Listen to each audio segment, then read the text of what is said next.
Dans cette vidéo, nous développerons la notion d'héritage en Java. La notion d'héritage est l'un des fondements de la programmation orientée objet. Elle consiste en la création de classes héritées, aussi appelées classes dérivées, d'autres classes, aussi appelées classes mères ou classes de base.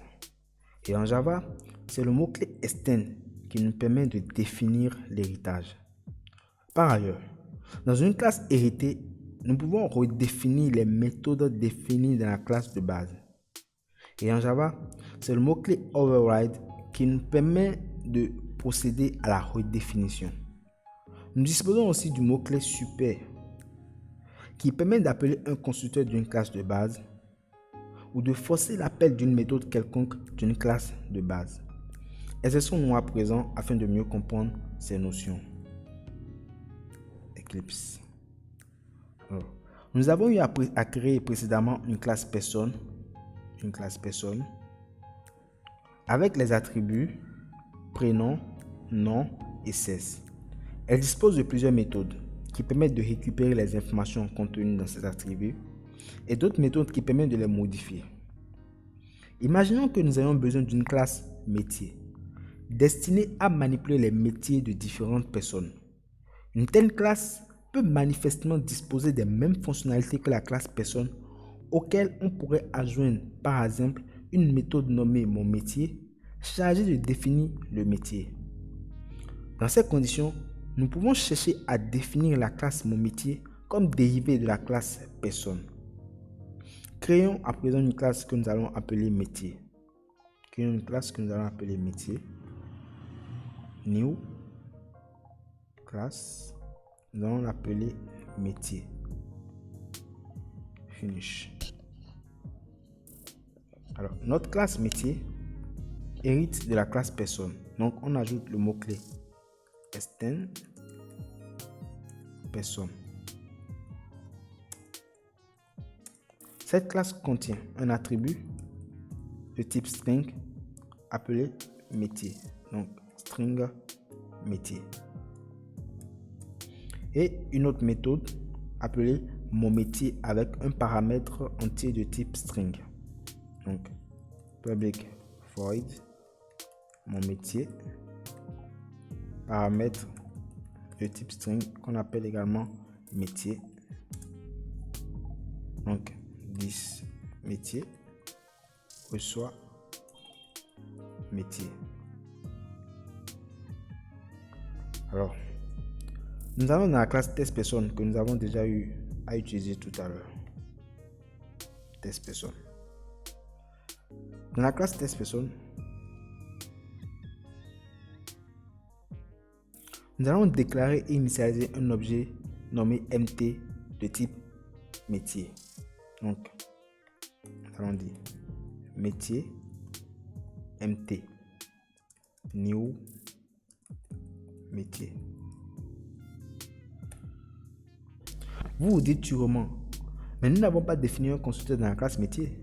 En effet, comme je vous l'ai déjà dit, toute classe créée contient un constructeur sans paramètres par défaut. Alors, définissons un nom, un prénom, un cesse et un métier à notre objet mt. Notre objet mt de type métier. Donc, mt, set prénom, Joris. Mt, set nom, le nom, le développeur. Et mt, set cesse masculin.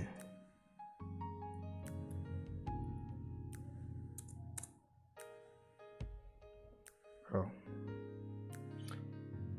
nous avons ajouté prénom, nom, cesse qui sont des méthodes avec set prénom, set nom, set cesse qui sont des méthodes de la classe personne. Nous allons ajouter encore métier, mt, set métier. Alors son métier c'est analyste programmeur. Alors, nous avons déclaré. Il y a un problème au niveau de la classe set métier. Comment nous l'avons appelé? Nous l'avons appelé mon métier. nous l'avons appelé mon métier. Donc, je dois plutôt mettre mon métier. Voilà, plus d'erreur. Nous avons appelé mon métier, donc je devais plutôt mettre mon métier. Nous avons déclaré et initialisé un objet de type métier. Mais sur cet objet, nous avons pu manipuler les objets de la classe personne. Oui. C'est parce que la classe métier est une classe héritée de la classe personne. Vous allez mieux comprendre de quoi je parle. Dans personne, nous avons les méthodes set prénom, set nom et set cesse. Vous voyez avec moi. Mais dans test personne, sur un objet de type métier, nous avons manipulé des méthodes de la classe personne. Comment cela peut être possible? C'est tout simplement parce que la classe métier hérite de la classe personne et par conséquent hérite de ces méthodes qui ont une portée publique. Appelons à présent la méthode qui suis-je de la classe personne. Nous allons mettre système out print ln qui suis-je, donc mt qui suis-je. Voilà.